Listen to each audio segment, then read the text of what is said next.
بسم اللہ الرحمن الرحیم۔ السلام علیکم پیارے دوستو۔ حضرت اویس کرنی رحمۃ اللہ علیہ حضور نبی پاک صلی اللہ علیہ وآلہ وسلم کی زیارت نہیں کر سکے، لیکن دل میں حسرت بہت تھی کہ حضور کا دیدار کر لوں۔ بوڑھی ماں تھی اور ان کی خدمت آپ کو حضور کے دیدار سے روکے ہوئے تھی۔ اکثر حضور صلی اللہ علیہ وآلہ وسلم یمن کی طرف رخ کر کے کہا کرتے تھے کہ مجھے یمن سے اپنے یار کی خوشبو آ رہی ہے۔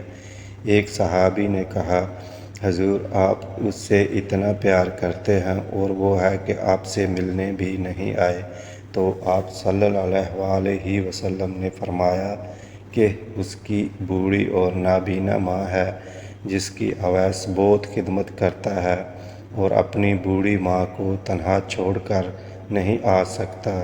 آپ صلی اللہ علیہ وآلہ وسلم نے حضرت عمر رضی اللہ عنہ اور حضرت علی رضی اللہ عنہ سے مخاطب ہوتے ہوئے فرمایا کہ تمہارے دور میں ایک شخص آئے گا جس کا نام ہوگا اویس بن عامر، قد ہوگا درمیانہ، رنگ ہوگا کالا اور جسم پر ایک سفید داغ ہوگا۔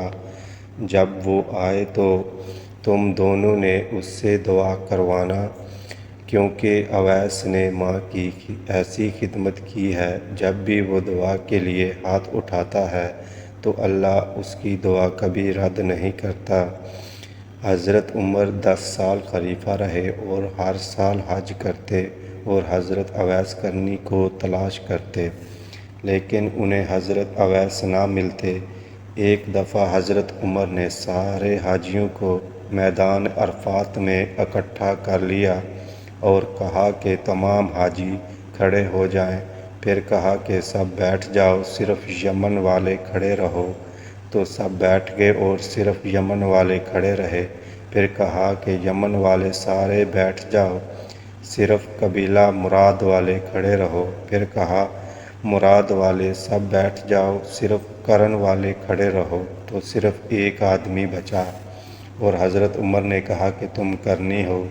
تو اس شخص نے کہا کہ ہاں میں کرنی ہوں۔ تو حضرت عمر نے کہا کہ اویس کو جانتے ہو؟ تو اس شخص نے کہا کہ ہاں جانتا ہوں، وہ تو میرے سگے بھائی کا بیٹا ہے۔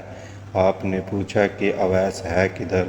تو اس شخص نے کہا کہ وہ عرفات گیا ہے اونٹ چرانے۔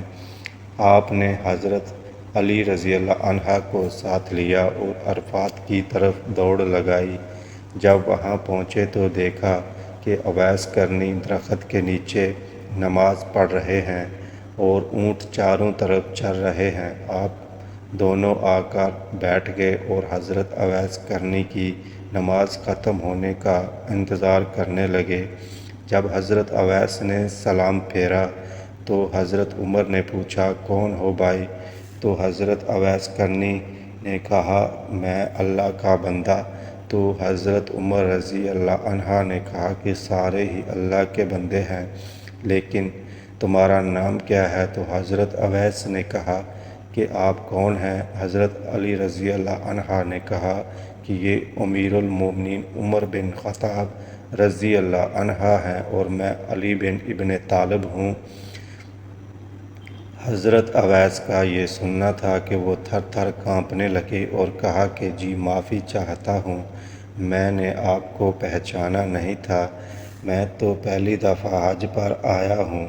حضرت عمر رضی اللہ عنہ نے کہا کہ تم اویس ہو؟ تو انہوں نے کہا ہاں میں ہی اویس ہوں۔ حضرت عمر رضی اللہ عنہ نے کہا کہ ہاتھ اٹھا اور ہمارے لیے دعا کر۔ وہ رونے لگے اور کہا کہ میں دعا کروں؟ آپ لوگ سردار اور میں نوکر آپ کا، اور میں آپ لوگوں کے لیے دعا کروں؟ تو حضرت عمر رضی اللہ عنہ نے کہا کہ ہاں اللہ کے نبی صلی اللہ علیہ وآلہ وسلم کا حکم تھا کہ اویس جب بھی آئے تو اس سے دعا کروانا۔ حضرت اویس کرنی نے دونوں کے لیے دعا کی۔ آپ صلی اللہ علیہ وآلہ وسلم نے فرمایا کہ جب لوگ جنت میں جا رہے ہوں گے تو حضرت اویس کرنی بھی چلیں گے۔ اس وقت اللہ تعالیٰ فرمائیں گے کہ باقیوں کو جانے دو اور اویس کو روک لو۔ اس وقت حضرت اویس کرنی پریشان ہو جائیں گے اور کہیں گے کہ اے خدا، آپ نے مجھے دروازے پر کیوں روک لیا؟